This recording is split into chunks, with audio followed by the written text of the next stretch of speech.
There's an argument about whether speakers should use note cards. My answer to that question is, it depends. If you are a new speaker and you need note cards, then certainly use them.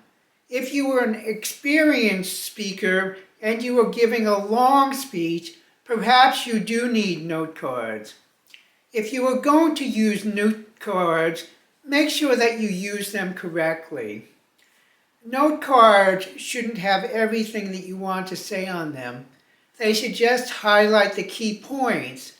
Note cards should be like bullet points, just to remind the speaker about what comes next. Note cards should be 3 by 5 or maybe 4 by 6 if you need that. And the note cards should just have the bullet points in 12 or 14 point type. The idea of note cards is you could just glance at them and remind yourself about what comes next.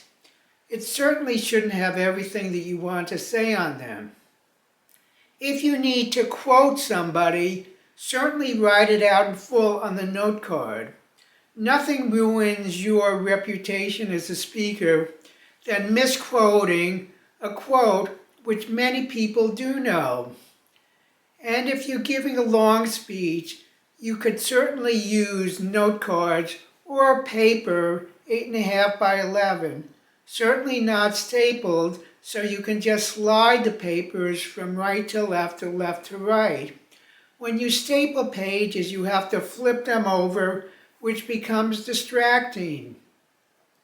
And when you use note cards, if you're standing next to a podium or a lectern, what I suggest is you turn the lectern at a 45-degree angle. That way, you can just glance at the note cards without being obtrusive about that you're actually looking at them. So, use note cards, but use them appropriately. And hopefully, if you are a beginning speaker, you can slowly wean yourself away from these note cards.